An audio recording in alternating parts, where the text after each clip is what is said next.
मित्रों, आप लोगों ने देखा होगा कि दीपा जी ने मुझे शब्दों के अलंकारों से अलंकृत करके विभूषित कराने की कोशिश की, जो देखने में जरा ठीक ठाक नहीं होता है। आपने देखा होगा उसकी प्रॉपरली डेंटिंग, पेंटिंग, सेंटिंग की जाती है। वैसे ही दीपा जी ने हमारी भी डेंटिंग, पेंटिंग, सेंटिंग आप लोगों के सामने करने की कोशिश की है। लेकिन हमें ध्यान रखना चाहिए, मनुष्य जिंदगी में केवल अलंकारों के माध्यम से अलंकृत नहीं हो सकता। मनुष्य अपने जीवन में यदि विभूषित हो सकता है तो अपनी डीड्स के कारण, अपने कर्मों के कारण, अपने कृत्यों के कारण ही विभूषित हो सकता है। हमारे महाराष्ट्र के बहुत ही डायनेमिक और डूअर,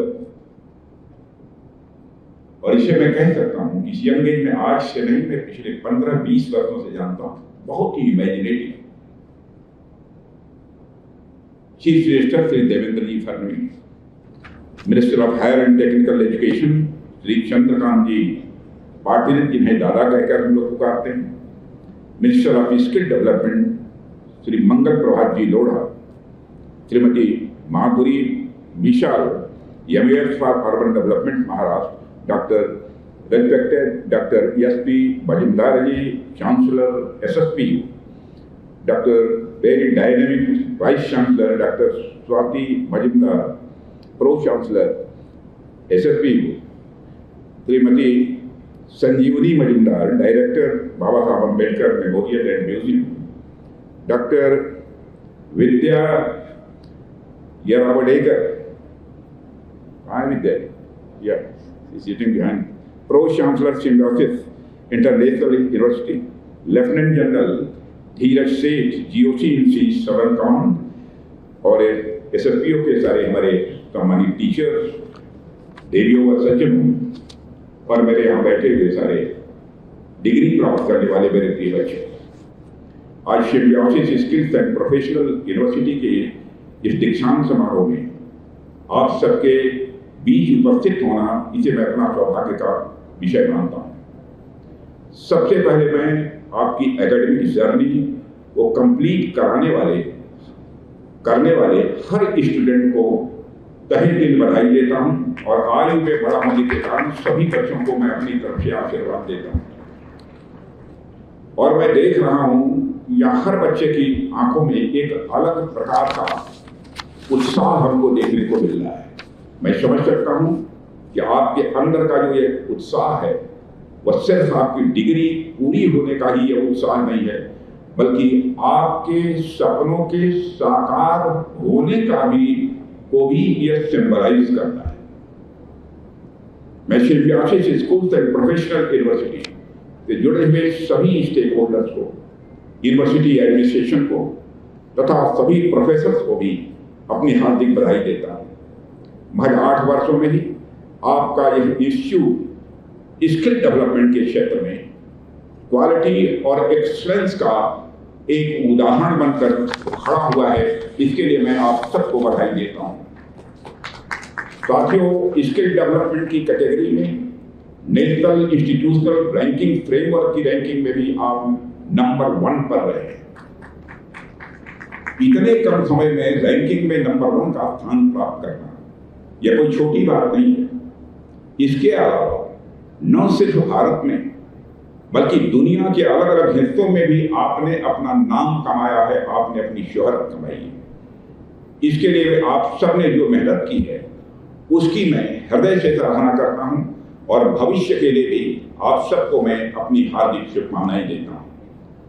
साथियों, आप सभी की अब तक की जो यात्रा रही है, उस यात्रा में आप भले ही अकेले चले हों, लेकिन उसमें आपके माता पिता, आपके गुरुजन, आपके दोस्त और यहाँ तक कि इस विश्वविद्यालय के प्रोफेसर्स के साथ साथ हर कर्मचारी का भी एक मेजर कंट्रीब्यूशन है। इसे हमें कभी नहीं भूलना चाहिए। कभी कभी हम यह भूल जाते हैं कि शिक्षा केवल एक प्रोफेशनल अचीवमेंट नहीं होती है, यह समाज के सहयोग, संस्कार और समर्थन का परिणाम होती है। इसलिए आज का यह दिन सिर्फ आपका नहीं है, यह उन सभी का है जिन्होंने आपकी यात्रा को संभव बनाया। मैं आपसे जुड़े प्रत्येक व्यक्ति और प्रत्येक संस्थान को भी अपनी तरफ से हार्दिक बधाई देता हूं।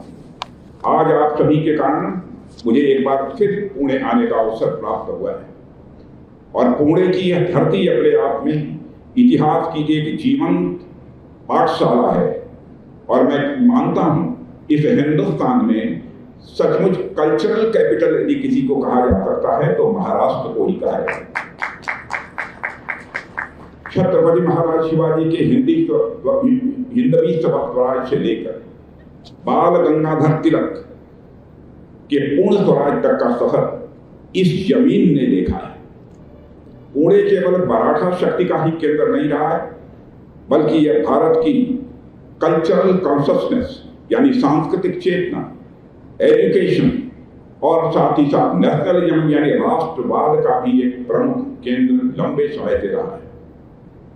और इस धरती पर मुझे आप सबकी वजह से आने का सौभाग्य मिला है, इसके लिए भी मैं इस संस्था के प्रति आभार व्यक्त करता हूं। साथियों, आज जब मैं इस कन्वोकेशन सेरेमनी में आप सबके बीच उपस्थित हूं तो मैं कुछ बातें मन की याद से करना चाहता हूं। आप यहां डिग्री हासिल करने के बाद बाहर निकलेंगे, एक बात का आप जरूर ध्यान रखिएगा, जिंदगी में जिसे मैंने निभाया है, जिसका बराबर ध्यान रखा है, वही बात आपके सामने रखना चाहता हूं। आप कभी भी छोटा मन करके अपना काम मत करना। जिंदगी में जो भी करना हो बड़े मन से करना। छोटे मन के इंसान मत बनने की कोशिश करना, बराबर बड़े मन का ही बनकर रहना। भले ही जीवन में कुछ अचीव हो पाए या न हो पाए, उसकी चिंता मत करना। और मैं दावे के साथ कहता हूं, जितने बड़े मन से आप काम करोगे उतने ही सुख की आपको प्राप्ति होगी, उतने ही आनंद की आपको प्राप्ति होगी। छोटे मन का कोई व्यक्ति कभी जीवन में सुख नहीं प्राप्त कर सकता, कोई आनंद नहीं प्राप्त कर सकता।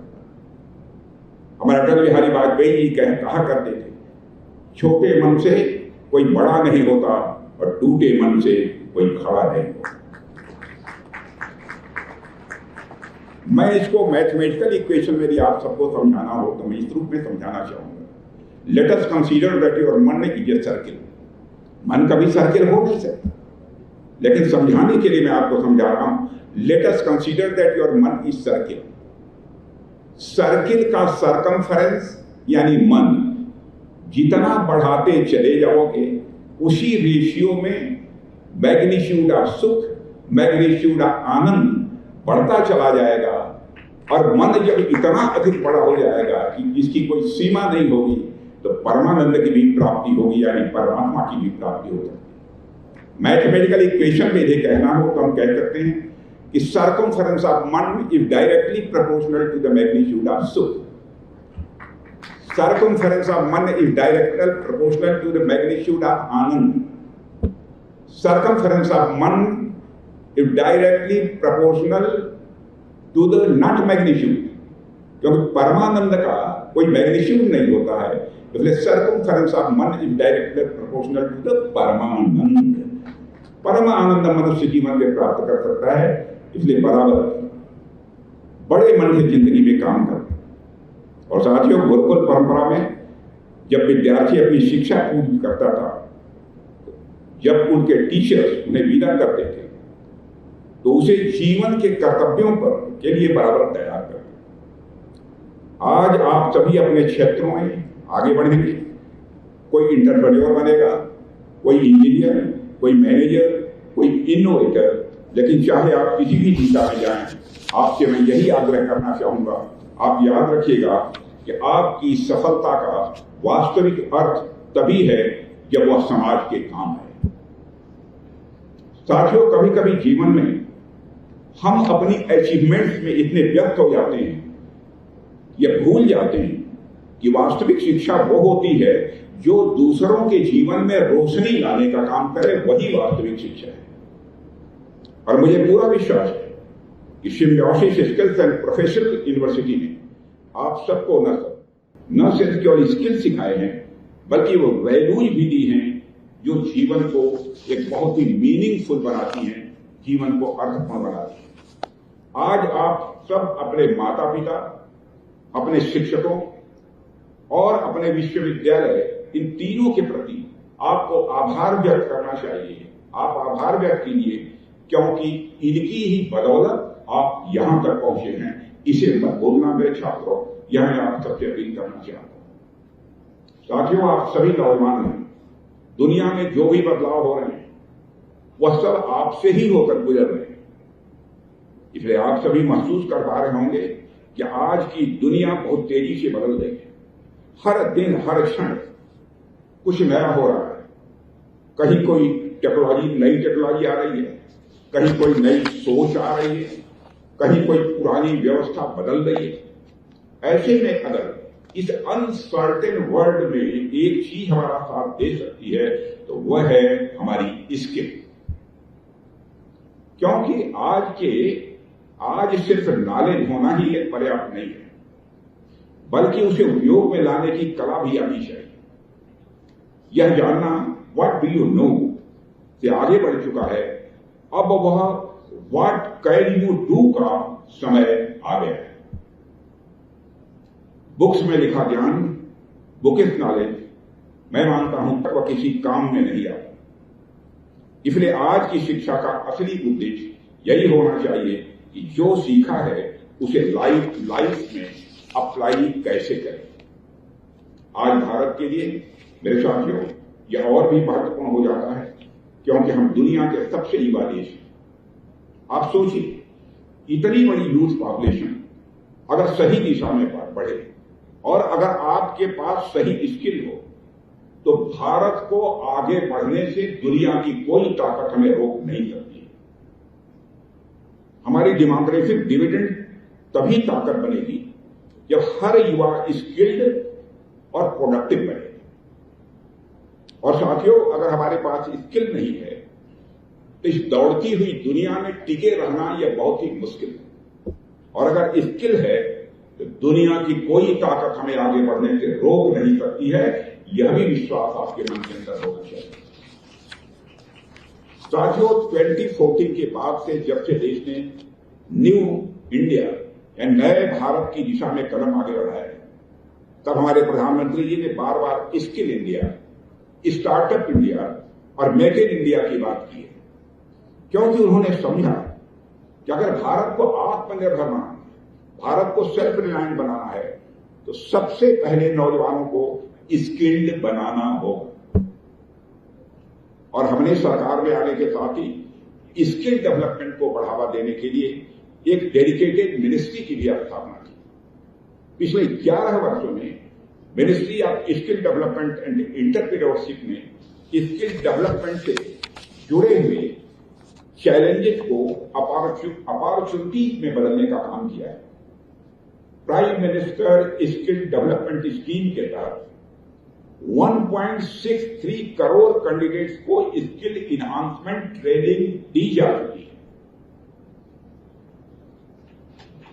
जन शिक्षण संस्थानों के माध्यम से रूरल, ट्राइबल और मार्जिनलाइज कमेटी के 30 लाख से अधिक लोगों को tailoring, embroidery, handicraft, food processing और हेल्थ केयर असिस्टेंस की ट्रेनिंग भी प्रदान की जाएगी। मेरे साथियों, प्रधानमंत्री विश्वकर्मा योजना के तहत हमने भारत के ट्रेडिशनल आर्टिजन्स और क्राफ्टमैन को भी एम्पावर किया है। और इस योजना के तहत अब तक 22 लाख से अधिक आर्टिजन्स को हमने मॉडर्न टूल किट्स और सर्टिफिकेशन प्रदान किए। माने स्किल डेवलपमेंट को हमारी सेंट्रल गवर्नमेंट और हमारे यहां dynamic chief minister Devendra Fadnavis किस तरीके से आगे बढ़ा रहे हैं, आप इसकी कल्पना कर सकते हैं। ऐसे अनेक प्रयास हमारी सरकारों ने किए हैं जिससे देश में स्किल को लेकर एक पॉजिटिव इन्वायरमेंट बना हुआ है। साथियों, हमारे यहां स्किल का इतना इंपॉर्टेंस है कि भगवान विश्वकर्मा को हम स्किल के देवता के रूप में पूजते हैं। और यहां तक कि जब हमारे यहां गुरुकुल व्यवस्था थी तब से ही हमारे देश में शिक्षा का मतलब सिर्फ पढ़ना या परीक्षा पास करना नहीं रहा है। हमारे यहां तो शताब्दियों से पहले से यह मान्यता रही है कि अगर इंसान को आगे बढ़ना है तो उसे ज्ञान के साथ साथ, नॉलेज के साथ साथ स्किल भी सीखना चाहिए। तभी तो हमारे गुरुकुलों में 64 कलाएं, 14 विद्याएं सिखाई जाती थी, चाहे म्यूजिक हो, चाहे डांस हो, चाहे चित्रकला हो, या सब बोलिए खेती बाड़ी हो। यह सब कुछ मैं मानता हूं कि यह एजुकेशन की पार्ट थे प्राचीन भारत, ताकि छात्र केवल स्कॉलर न, विद्वान न बने, बल्कि आत्मनिर्भर और हर स्थिति में वह सक्षम भी बन सके। इस बात को ध्यान में रखकर हमारे यहां शिक्षा दी जाती थी प्राचीन भारत में। आज हम जब स्किल इंडिया या आत्मनिर्भर भारत की बात करते हैं तो असल में हम उसी सोच को फिर से जी रहे हैं। अब वक्त आ गया है कि हम सब मिलकर स्किल से देश को आगे बढ़ाएं, और मुझे यह देखकर सचमुच बहुत अच्छा लग रहा है कि symbiosis skills and professional university इसी दिशा में तेजी से काम कर रही है। और यहां शिक्षा सिर्फ नौकरी पाने के लिए नहीं दी जा रही, बल्कि नौकरी देने की क्षमता पैदा करने के लिए आपको यहां पर स्किल की शिक्षा दी जाएगी।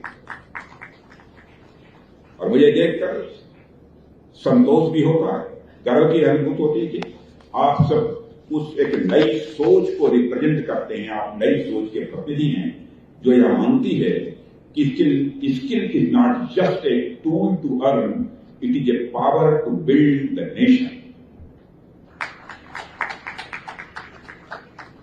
और साथियों, मैं तो हमेशा मानता हूं कि जो व्यक्ति स्किल्ड होता है वह कभी डिस्ट्रॉयर नहीं हो सकता, वह हमेशा क्रिएटर होता है और कुछ न कुछ वह बराबर नया करने की वह कोशिश करता है। और एक स्किल्ड व्यक्ति चाहे किसी भी क्षेत्र में, आर्ट हो, साइंस हो, इंडस्ट्री हो, एग्रीकल्चर हो या टेक्नोलॉजी, वह हर जगह कुछ बनाने, सुधारने और आगे बढ़ने की भूमिका को बराबर निभाता है।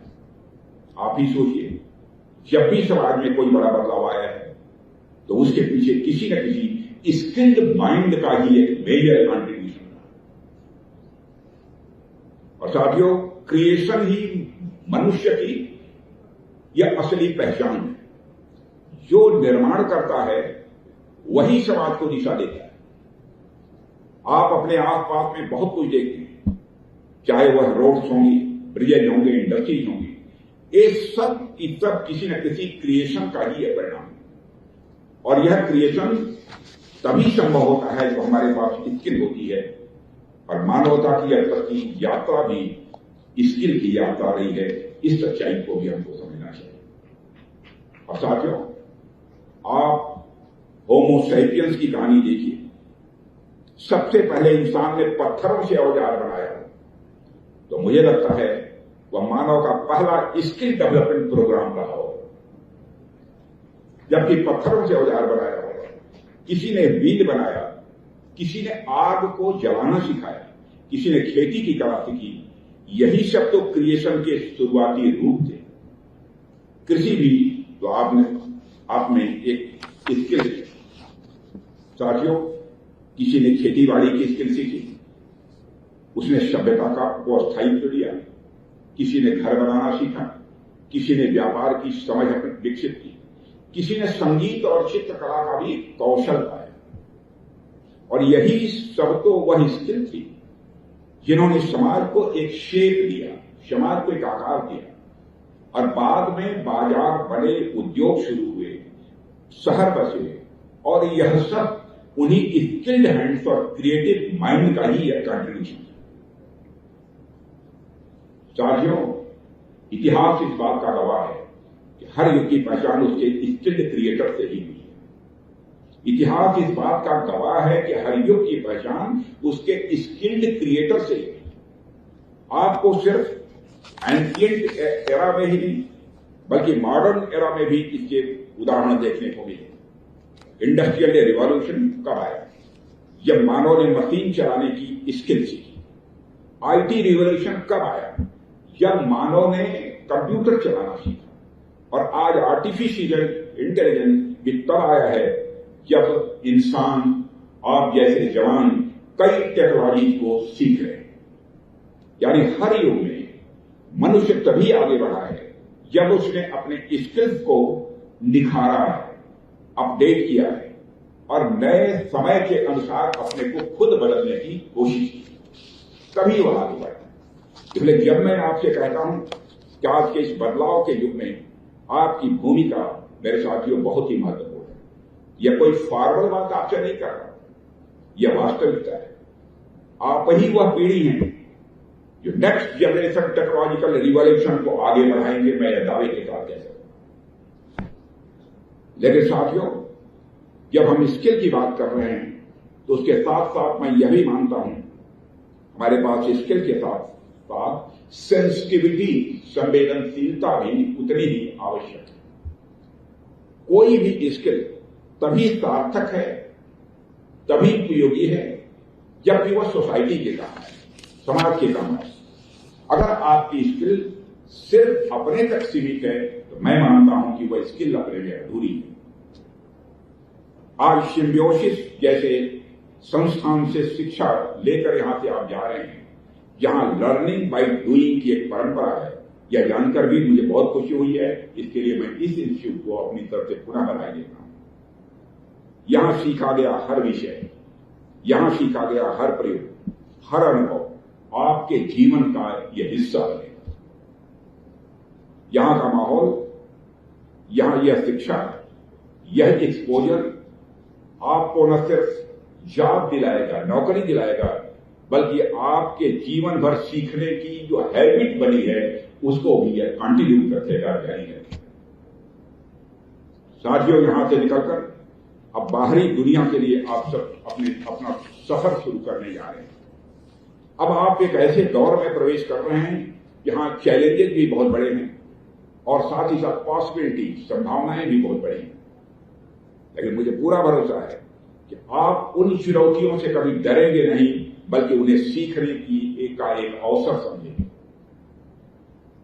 साथियों, यह डिग्री तो आपके पासपोर्ट की तरह है और आपकी असली यात्रा तो मैं मानता हूं अब शुरू होगी जब आपने डिग्री हासिल की। अब तक की आपकी शिक्षा की यात्रा इस विश्वविद्यालय के कैंपस तक सीमित रही, लेकिन अब यह सीमाएं खत्म हो रही हैं। अब पूरी दुनिया, whole world will be your university. साथियों, अब तक की आपकी दुनिया या कैंपस थी, लेकिन अब पूरी दुनिया अब आपका कैंपस होगी और आपको इस कैंपस में जो एक्सपीरियंस मिला होगा वह आपकी आने वाली जिंदगी के लिए भी बड़ा बेनिफिशियल होगा। और अब जिस दुनिया में आप जा रहे हैं वहां न तो कोई डिफाइंड सिलेबस है और न तो कोई सेट टाइमिंग है, यानी कोई निर्धारित समय भी नहीं। वैसे आप सभी बच्चे यहां पर जो मौजूद हैं स्किल्ड हैं और मैं जानता हूं एक स्किल्ड माइंड कभी रुकता नहीं है, वह हर परिस्थिति में अपना रास्ता तलाश ही लेता है। और मुझे पूरा विश्वास है कि आपका हर कदम किसी क्रिएशन की दिशा में उठेगा और आपने अपना कौशल, अपने परिश्रम और अपने संकल्प से आप एक नई हिस्ट्री क्रिएट करेंगे, यह भी मुझे पूरा विश्वास है और इसके लिए भी मैं आप सबको अपनी हार्दिक शुभकामनाएं देता हूं। यह समय की जरूरत है मेरे साथियों, समय की जरूरत है कि आप इस एम्बिशन के साथ, इस सोच के साथ आगे बढ़ें।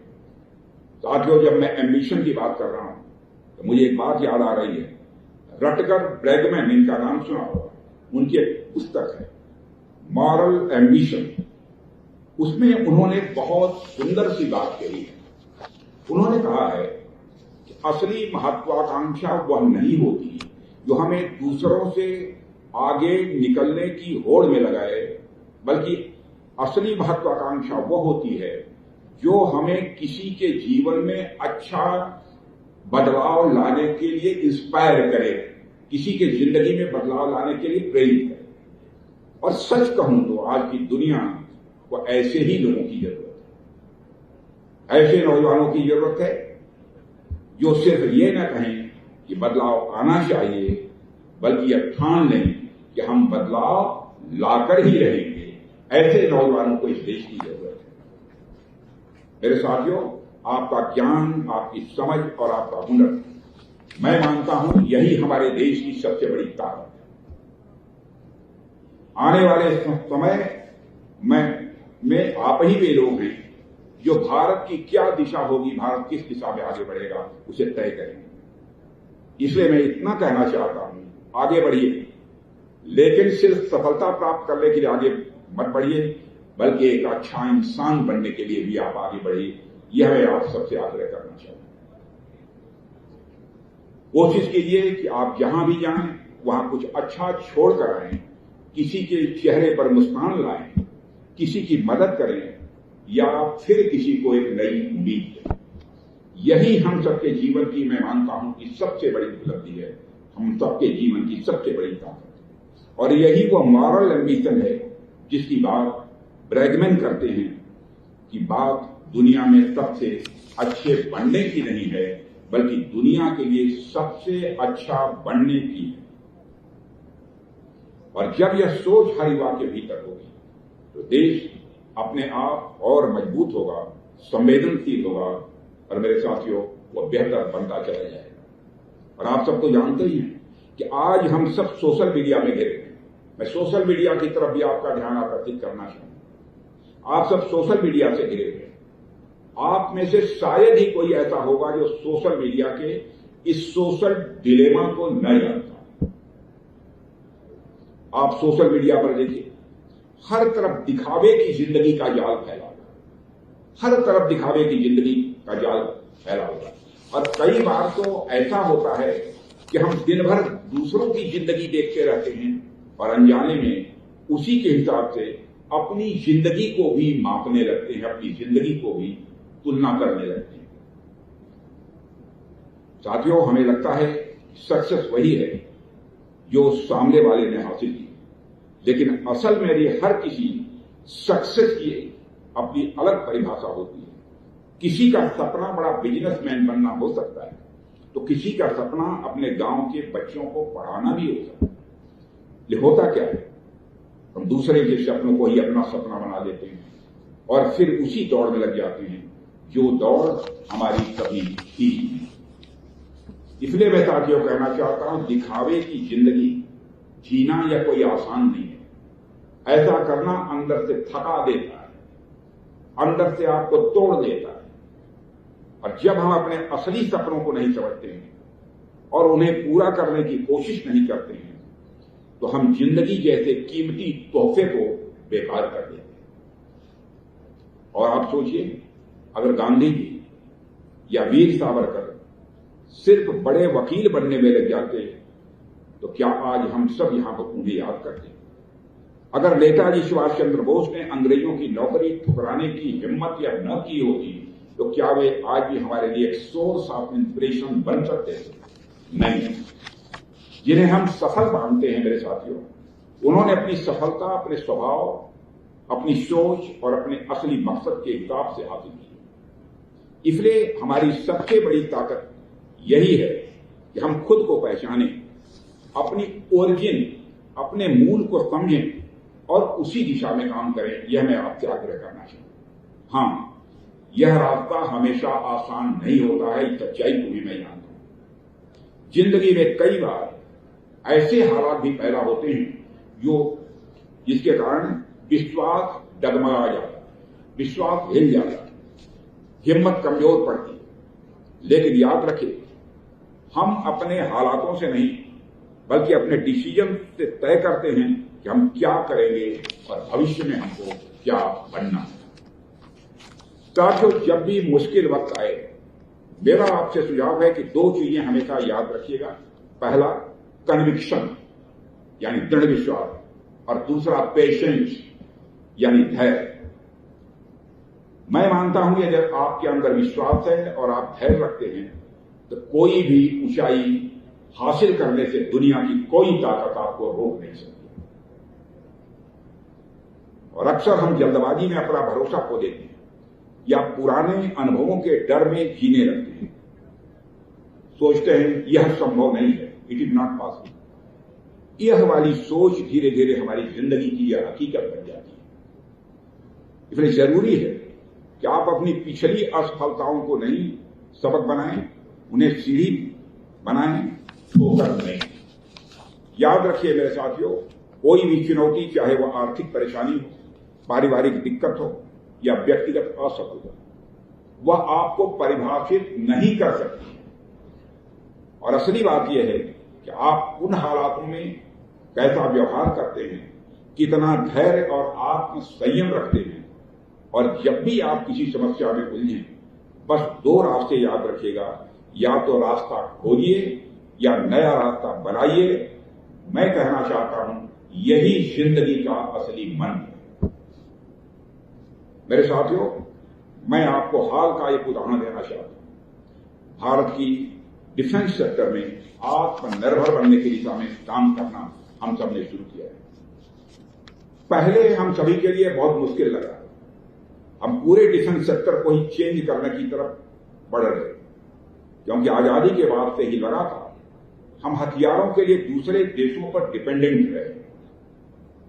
कोई जरूरत पड़ती थी दुनिया की सिटी से दूसरे देशों से हथियार खरीदना, हमारे पास अपने खुद के बनाए इक्विपमेंट न के बराबर। लेकिन डिफेंस सेक्टर में आजादी के बाद से जो स्थितियां थी उसको हमने तोड़ा है। हमने इस बात पर जोर दिया है कि भारत अपने सैनिकों के लिए वेपन्स खुद अपने देश में बनाएगा, और यह काम हमारे लिए बहुत आसान नहीं है।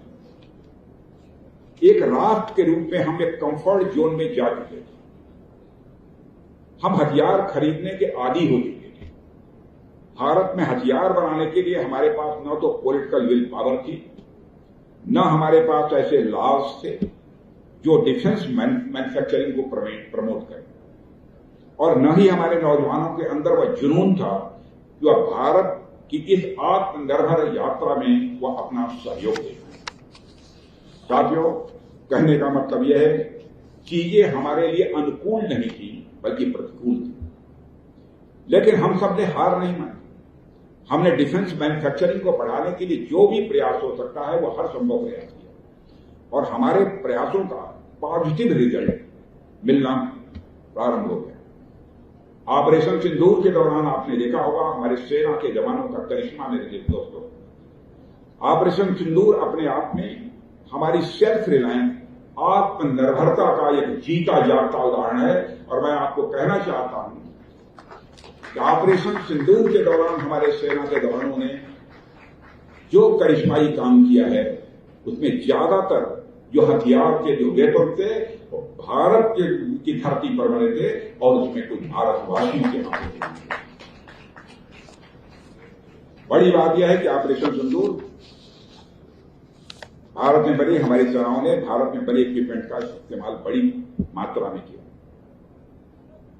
और ऑपरेशन सिंदूर में हमारी सेना ने किस धैर्य और संयम से काम किया है मेरे मित्रों, मैं समझता हूं बहुत विस्तार में जाकर इसको बताने की जरूरत नहीं है। हमारे प्रधानमंत्री ने भी जो दिशा दी वह करिश्माई दी। आपने देखा होगा दुनिया का अकेला देश यह भारत है जिसने वसुधैव कुटुंबकम, the whole world is a family, यह संदेश देने वाला इस दुनिया की धरती पर अकेला देश कोई है तो हमारा और आपका देश यह भारत है।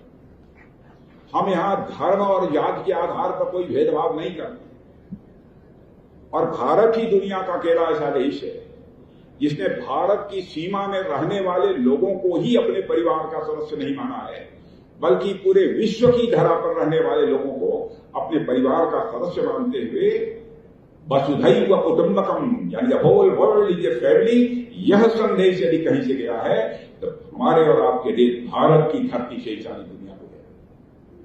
इसलिए धर्म, जाति, मजहब के आधार पर हम लोगों ने कभी भेदभाव नहीं किया, लेकिन हमारे पड़ोसी देश से आतंकवादियों ने आकर धर्म पूछकर पहलगाम में भारत के नागरिकों को मारा। लेकिन यह भारतवासियों का संयम देखिए, हमारे सेना का संयम देखिए। बहनों भाइयों, जो हमने उनको मारा धर्म को देखकर नहीं मारा, धर्म पूछकर नहीं मारा, उनका कर्म देखकर हम लोगों ने मारा है। यह है भारत। दुनिया के देशों में से यह बड़ा अंतर है भारत में। और साथियों, आपको जानकर गर्व होगा कि हमारे नौजवानों ने बढ़चढ़ डिफेंस मैन्युफैक्चरिंग में योगदान अपना दिया है। पिछले 10 वर्षों में भारत का डिफेंस प्रोडक्शन 46,000 करोड़ से बढ़कर 1.50 लाख करोड़ तक पहुंच गया, इतनी जल्दी। और इसमें से लगभग 33,000 करोड़ का कंट्रीब्यूशन तो हमारे प्राइवेट सेक्टर के द्वारा आ रहा है। अब हम सबका लक्ष्य है कि 2029 तक हम इस डोमेस्टिक डिफेंस मैन्युफैक्चरिंग को 3 लाख करोड़ रुपए तक ले जाएं। और मैं आपको बतलाना चाहता हूं, कोशिश हमारी यही है और परमात्मा इसमें हमारी निश्चित रूप से मदद करे। और हम यह चाहते हैं कि करीब हमारा डिफेंस एक्सपोर्ट भी अप्रॉक्सीमेटली 50,000 करोड़ तक पहुंच जाए। और यह अपने आप में बहुत ही एम्बिशियस विजन है, लेकिन मैं आश्वस्त हूं कि हमारा यह लक्ष्य हासिल होकर रहेगा। साथियों, मुझे यह जानकर भी बहुत अच्छा लगा कि symbiosis skills and professional university ने अब डिफेंस टेक्नोलॉजी में एक नया इंजीनियरिंग प्रोग्राम शुरू किया। मैं सच कहूं तो यह कदम मुझे बेहद विजनरी, बेहद दूरदर्शी लगता है। आज हमारा देश डिफेंस सेक्टर में आत्मनिर्भर बनने की दिशा में तेजी से आगे बढ़ रहा है। ऐसे में इस इंस्टीट्यूट और ऐसे कोर्स, इस प्रकार के इंस्टीट्यूट और ऐसे कोर्स मैं मानता हूं कि हम सबके लिए बहुत ही जरूरी हो जाते हैं। हमें आज ऐसे नौजवानों की जरूरत है साथियों, जो सिर्फ पढ़े लिखे न हों बल्कि इंडिजिनस टेक्नोलॉजी को समझें, उसे बनाएं और फिर आगे बढ़ें। मैं सिम्बायोसिस परिवार को, इसके सभी शिक्षकों को और यहां पढ़ने वाले सभी छात्रों को दिल से बधाई देता हूं, हार्दिक शुभकामनाएं देता हूं। और आपने जो पहल की है वह एक एकेडमिक इफर्ट्स होने के साथ साथ नेशन बिल्डिंग का भी यह संकल्प है, यह मैं मानता हूं। आपका यह प्रोग्राम हमारे देश में न्यू जॉब्स, न्यू स्टार्टअप्स और न्यू टेक्नोलॉजिकल इनोवेशन का मार्ग प्रशस्त करेगा। और मुझे पूरा विश्वास है कि next generation defence equipment, drone या मिसाइल सिस्टम आप में से ही कोई युवा डिजाइन करेगा, यह मैं विश्वास व्यक्त करना चाहता हूं। वैसे भी पुणे की धरती का जहां तक प्रश्न है, पुणे की धरती अपने डिफेंस इंपॉर्टेंस के लिए सारे देश में जानी जाती है, बाहर भी जानी जाती है। यह शहर मैं मानता हूं जितना ट्रेडिशनल है उतना ही मॉडर्न भी है। और भारत के डिफेंस सेक्टर के लिए यह शहर बहुत ही इंपॉर्टेंट सेंटर है। और भारतीय सेना की सदर्न कमांड का मुख्यालय स्थिति है और हमारे सदर्न कमांड के कमांडर इन चीफ भी यहां पर लेफ्टिनेंट जनरल धीरज शेख भी बैठे हैं। इसके अलावा डिफेंस सेक्टर से जुड़े हुए कई इंपॉर्टेंट इस्टेब्लिशमेंट भी इस शहर में हैं। कुल मिलाकर मुझे कहना हो तो मैं कह सकता हूं कि पुणे अपने आप में ट्रेडिशंस और टेक्नोलॉजी दोनों का यहां संगम है। इसलिए ऐसे स्थान पर आप सभी का स्किल्ड होना आप सबके लिए इंस्पायरिंग भी है। और मुझे पूरा विश्वास है कि जो इंस्पिरेशन आपको यहां से मिली है उसे आप जिंदगी यानी पूरी जिंदगी कैरी करेंगे, ऐसा मेरा पक्का विश्वास है।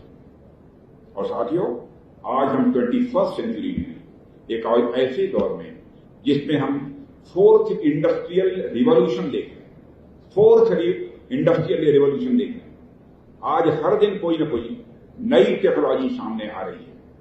Artificial intelligence, machine learning, internet of things, blockchain और ये सब मिलकर हमारे जीवन को तेजी से बदल रही है। काम करने का तरीका, सोचने का तरीका, यहां तक कि सीखने का तरीका भी अब अलग हो गया है। हालांकि आर्टिफिशियल इंटेलिजेंस को लेकर बहुत सारे कंफ्यूजन भी क्रिएट किए जाते हैं कि यह जॉब्स को समाप्त कर देगा, जॉब्स को खा जाएगा, या फिर ह्यूमन की यूटिलिटी ही इस एआई के कारण समाप्त हो जाएगी। लेकिन मैं इन परिवर्तनों को लेकर बहुत ही ऑप्टिमिस्ट हूं, बहुत ही आशावादी हूं। जब जब भी कोई नई रिवॉल्यूशन आती है तो उसको लेकर कुछ कंफ्यूजन, कुछ डर हमेशा रहे। लेकिन हर टेक्नोलॉजिकल रिवोल्यूशन मानव के हित के लिए हुआ है, मानव के कल्याण के लिए हुआ है। हम उस टेक्नोलॉजी का कैसे उपयोग करते हैं, इस पर बहुत कुछ निर्भर करता है। और साथियों, यह महज बातें हैं कि मशीनें या रोबोट इंसानों की जगह ले लेंगे। कहते हैं इंसान को बदलने की क्षमता किसी मशीन में नहीं है। दोस्तों, मैं यह विश्वास के साथ कह सकता हूं, क्योंकि मनुष्य में जो संवेदना है, मनुष्य में जो विवेक है और निर्णय लेने की क्षमता है, वह गॉड गिफ्टेड है। उसे दुनिया की कोई ताकत बदल नहीं सकती। और आर्टिफिशियल इंटेलिजेंस को लेकर मैं इस बात से सहमत हूं। AI will not replace humans, but those who use AI will replace those who do not. मतलब यह कहना गलत है कि आर्टिफिशियल इंटेलिजेंस इंसानों को रिप्लेस कर। सच्चाई यह है कि जो इंसान आर्टिफिशियल इंटेलिजेंस का सही उपयोग करना सीख जाएगा, वही आने वाले समय में आगे बढ़ेगा, और जो इससे दूरी बनाएगा वो पीछे छूट जाएगा। आर्टिफिशियल इंटेलिजेंस एक टूल मात्र है, इसलिए उसको कॉम्पिटिटिव टूल के रूप में नहीं, बल्कि उसे कोऑपरेटिव टूल के रूप में देखा जाना चाहिए, ऐसा मैं मानता हूं। साथियों, आज टेक्नोलॉजी ने हमारे जीवन के लगभग हर हिस्से को छू लिया है।